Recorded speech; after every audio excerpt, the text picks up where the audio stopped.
Let's go with news brief. Welcome to news brief on May 8th, 2019. Let's take a look at the interest rate. 30-year went down. What was last week?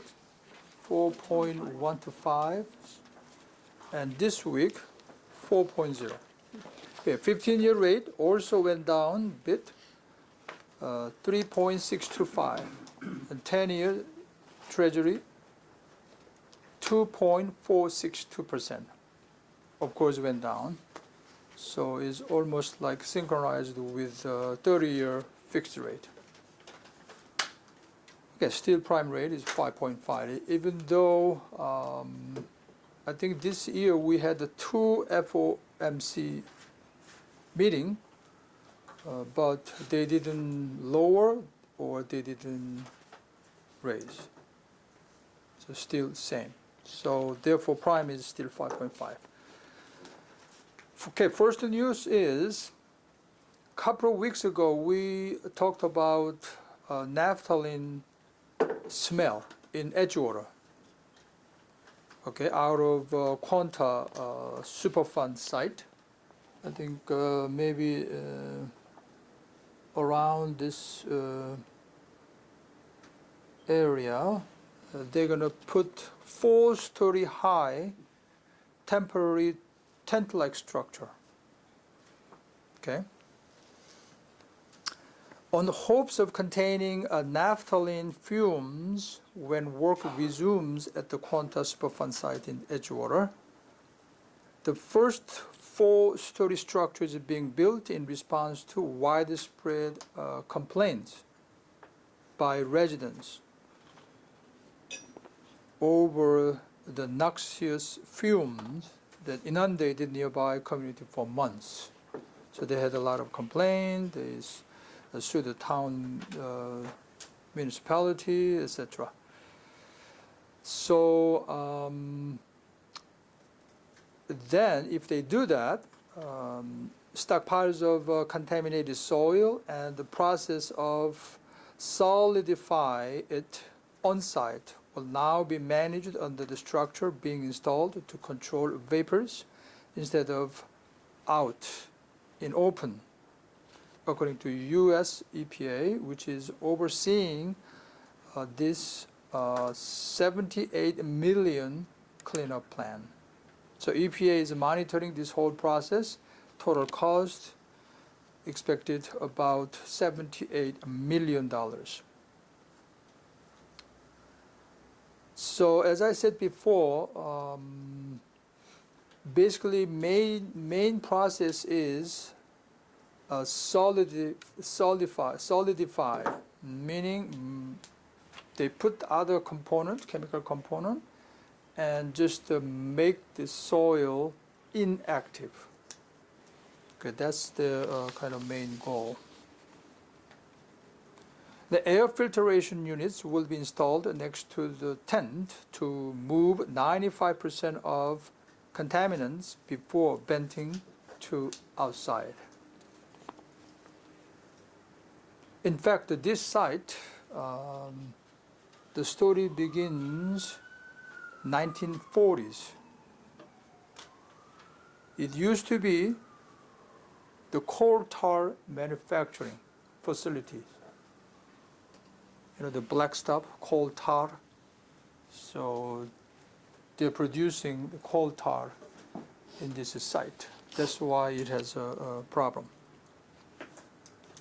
So it's been there for a while, since 1940s. But anyway, they're doing something to prevent this naphthalene fumes. Okay? Next news. Have you heard a gateway project? Of course. A gateway project, a tunneling between NY and NJ might be resumed. In fact, this project was almost dying. Okay. In the beginning of this year, Trump deleted the budget for the Gateway project.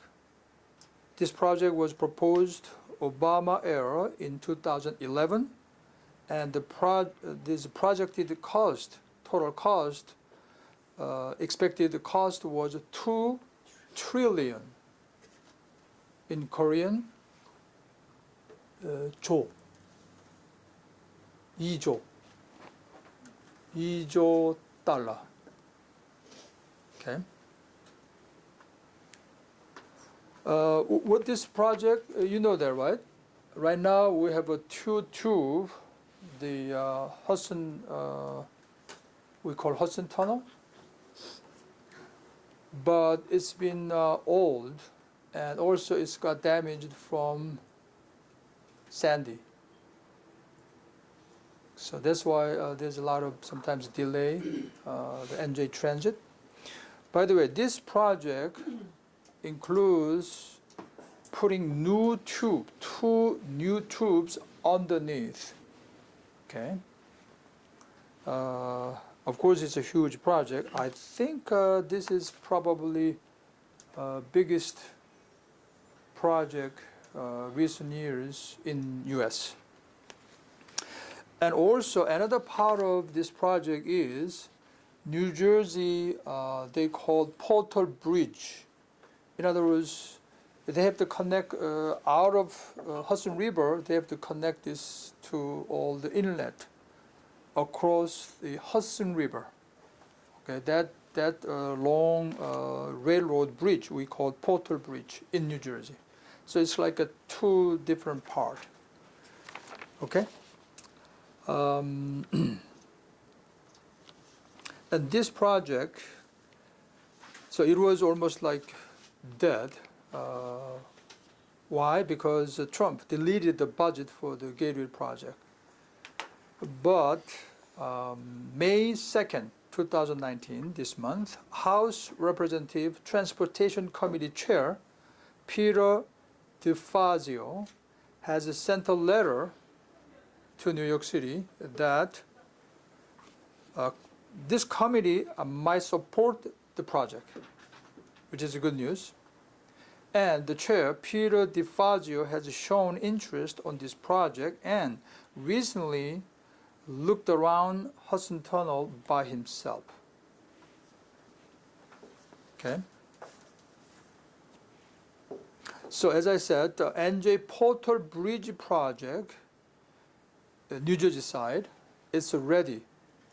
In other words, it finished the environmental study. So once budget is approved, then we can start it. But the tunnel project, putting new tubes underneath existing tunnel, is not ready. They have to do environment test, environmental study, and so on. Again, this is going to be a huge project, as you can see, 2 trillion. So it will have a significant impact to our labor and also residential and possibly taxes. The next news is new luxury condo development in Dumbo area. Okay, this is a Dumbo area. Dumbo? Dumbo. Dumbo. Dumbo area.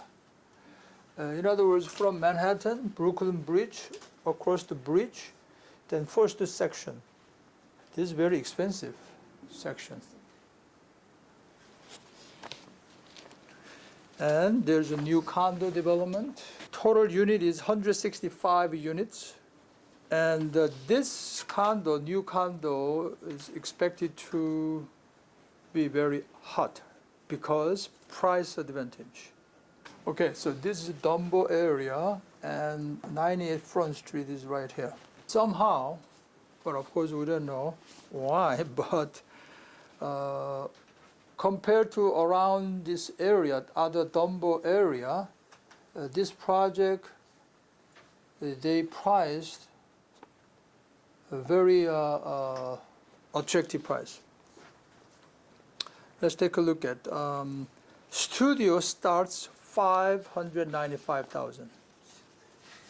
And this thing is a very good price. Studio. And one bedroom starts from 795,000.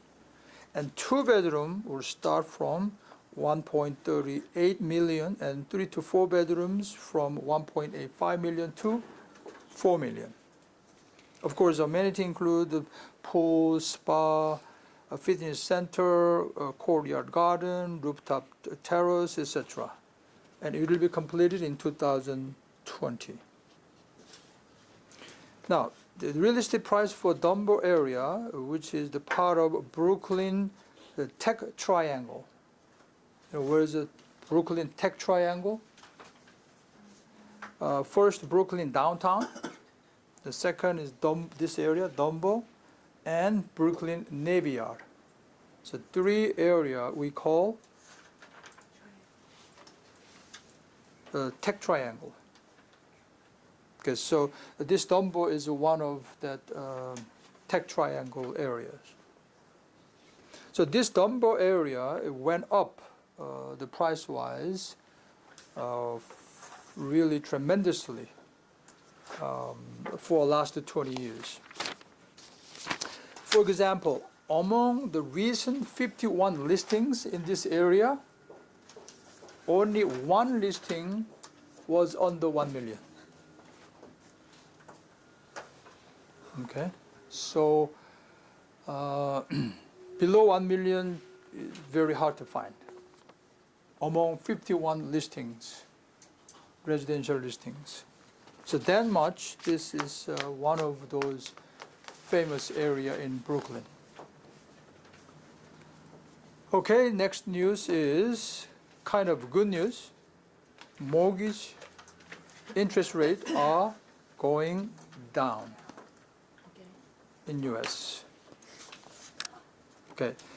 Temporarily, mortgage interest rates are up in April, but it went down as we enter in May.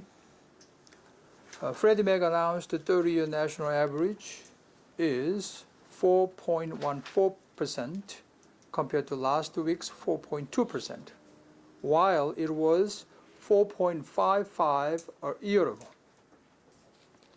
And 16-year fixed rate becomes 3.6%, and it was 3 points same last week.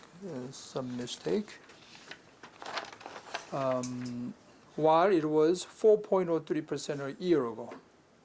So basically, what we're saying is interest rates are good for us to introduce more houses to buyers. So these low rates would trigger more buyers to move as more seasonal activities are coming. And also seasonally, it's a good time. It's going to be very active. So that's a bit encouraging for real estate business.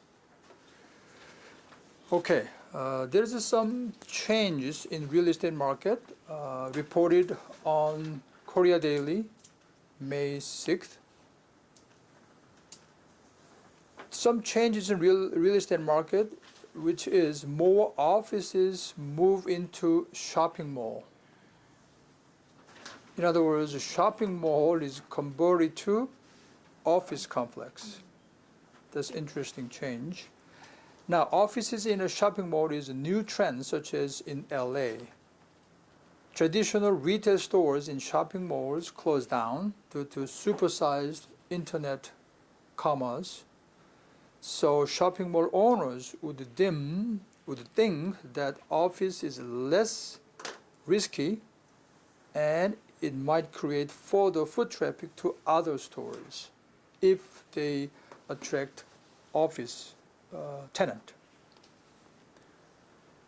It can take advantage of infrastructure near shopping mall because if it's good shopping mall, usually they have infrastructure. In other words, transportation, right? It's usually good location. So office, they're going to take this advantage. And also building usually high ceiling and very spacious, which can attract offices. For example, West Pavilion Shopping Center with, look at the size, is huge, 584,000 square feet. It becomes One West building complex. They got Google. So Google local office as an anchor tenant. So the shopping mall owners are remodeling this whole property, and it will cost $410 million and completed in 2022. Also in Cambridge, Massachusetts, New England Development, this company who has a shopping mall, started a remodeling project to convert 3-store, 140,000 square feet retail spaces to office space. So we see some trends. So building is some kind of organic thing. If vacant, the building dies. Okay, so has to be tenant, so it can be alive. We're gonna have a tech news, interesting news at the end. But that's kind of a new trend. So in local situation, we don't know, we can see this trend immediately, but we generally agree that retail kind of not so doing great. The next news is actually from Realty magazine, May and June. By the way, it's a bi-monthly magazine, every 2 months. According to Lawrence Yun, this is not Yun, it's Yun. By the way, Cindy met him, Cindy Hong, in person, right? You shake hand? That's it? No, you didn't. Okay. Anyway, he's a big shot. He works for NAR and chief economist. He got, of course, I think, a lot of credentials. Went to school, got PhD and all that. He's Korean, by the way. Saying that market is bifurcated. It's a kind of the vocabulary they wouldn't use much, but bifurcated, meaning it developed 2 different directions. Okay, bifurcated. In other words, moderated price homes are in high demand. Okay, watch out, moderately priced homes, meaning low price house, are in high demand, while upper end homes are moving slowly. Right? Moving slowly. If builders can ramp up production of lower priced homes, the plenty of business awaits them. With the economy set to grow this year, we expect to set a record with more than 120 consecutive months of GDP expansion. In other words, GDP continuously actually grow for consecutive 120 months, which is great. And consumer index reached to 124 in March, compared to the 50-year average figure of 93. 50-year consumer index is 93 average, but now 124. Consumer index means consumer confidence index. So 37% of consumers strongly believe now is a good time to buy real estate, homes, according to NAR's first quarter figures. It was up from 34% in the prior quarter. In other words, prior quarter, the fourth quarter of 2018, only 34% of consumers believe that now is the good time. But the first quarter, it went up 37%. Consumers are thinking it's a good time to buy. Okay, even with a little bit slowed down late last year, you remember last quarter was not so good for real estate. The median price soared to new high at $259,300. The expected price gain of 3% would bring the median price to around $265,000. You already knew that, right? This is a nationwide median price. So it's good to know what would be nationwide median price. What about Bergen County? What's the median price about? About $460,000. What about median price in Long Island? According to last week's news brief, Long Island City, I mean, over 1 million. Okay, and Queens northern area, northeast area, Bayside, Whitestone, Little Lake, that area, Queens northeast area, median price is about $670,000. A little bit lower part, the middle of Queens, Lego Park, the Forest Hill area, the median price is about same as Bergen County, about $450,000, $460,000. So the median price is very interesting numbers to think and compare when you compare different areas. So the assuming, let's say, 3% increase this year, okay, median price, then it would be, the equity gain will be total 900 billion.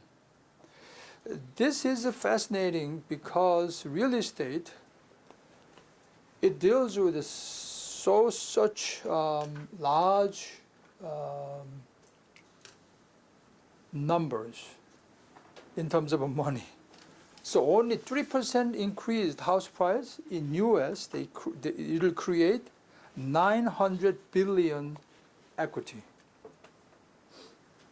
Okay, then you can imagine the buying power is also will go up. Just as encouraging, the people's wage growth will outpace home price appreciation for the first time since 2010. Well, we used to talk about, oh, income increase is not enough, but now they're saying, according to NAL, Lawrence Yun, the wage growth is outpaced home price appreciation for the first time since 2010. So about 8 years now, 9 years, 8 to 9 years, income growth is outpaced the home price appreciation, which is a good news. Okay, next news is, again, kind of a similar encouraging news. U.S. April unemployment rate reached to 3.6%, which becomes the lowest in 50 years. In April, non-agriculture jobs, we usually talk about non-agriculture because agriculture area is a kind of quite different. Okay, so usually we exclude agriculture area, a 농업 area. Okay, so it's a non-agriculture jobs are increased by 263,000, while 189,000 was added last month. So last month increase was 189,000 jobs, but this April increase was 263,000 jobs. So non-agriculture jobs are increased in consecutive 103 months. This is also good. okay, continuously 103 months, the jobs are increased. In April, unemployment rate hit 3.6%, while it was 3.5% in December 1969. That's why we said we hit the record in 50 years. But in reality, okay, a little bit cautious need to be. Physical labor force was reduced by 490,000. What does it mean? Physical labor, actual 노동 인구. Okay. Reduced by 490,000, and economy participation rate was reduced from 63% to 62.8%. In other words, the people who participating economy activity reduced a little bit. And the Wall Street Journal said, number one, April non-agriculture job was increased. Number two, unemployment rate was decreased, indicate U.S. economy is sound. We can hear a lot of things, but still number is doing good. Okay, next news. Trade war. U.S.-China trade war becomes worse, and U.S. stock market tumbled because of the President Trump's mentioned that he can raise the import tax on $200 billion of Chinese goods to, right now is only 10%. They raised by 10% to 10%, but they're going to impose, they're going to raise 25% on all $200 billion of Chinese goods. What happened? Okay, what happened is because the Beijing was reneging on its commitment during the negotiation, reneging. So they said they didn't keep what they said in the negotiation. They changed their mind basically, and therefore is preparing to raise import tax to 25% from 10%, and also to impose tariffs on additional 325 billion in importing goods. So they're fighting each other, and Trump again threatening the China side. If you don't come to the negotiating table, and if you don't behave well, I will raise tariff. Now,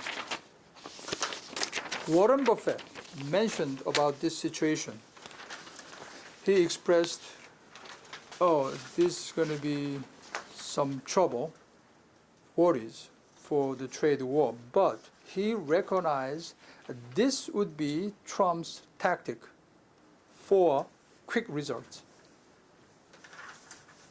Not playing negotiation games, which usually take a long time. Okay, that's it. Now, one tech news. As I said, this is interesting news. Have you heard Proptech? It's actually property technology, Proptech. Now, with this sort of a booming idea, they can make buildings more efficient and offers an edge in buying and selling. Meaning, the building which has this technology, Proptech,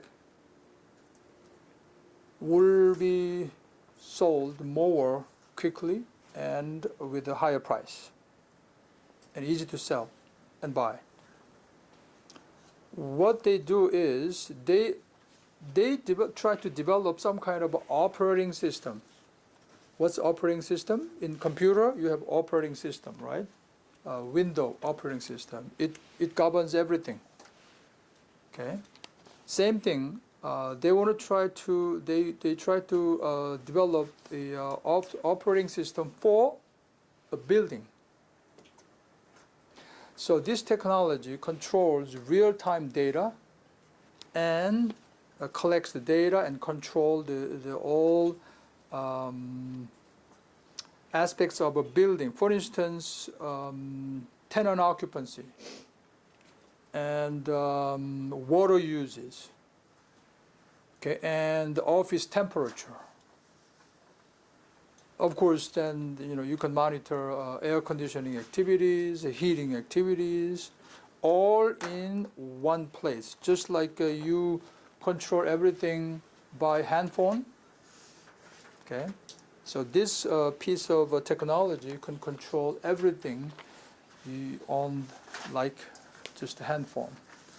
So you know everything about the building, what's going on. Of course, I think they can add budgeting software. Then it's going to be really fancy. Just the piece of operating system. The building owner can control everything. So, certain building has, equipped with this technology. Of course, is easy to sell, right? You can imagine. That's we are talking about Proptech.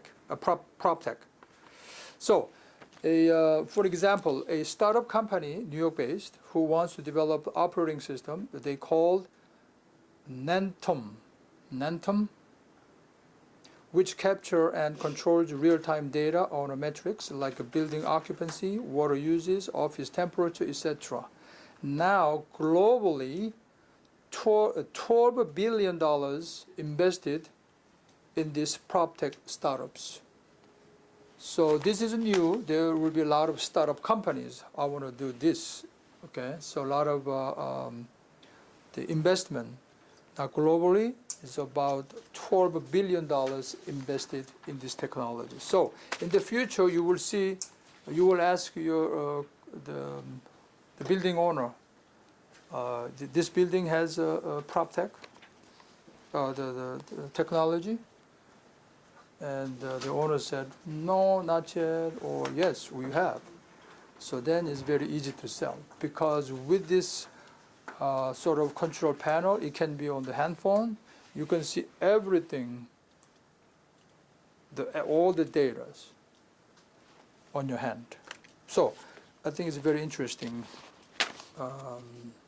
technology and also future aspects of building owners and also building property management field. Okay, that's it for today.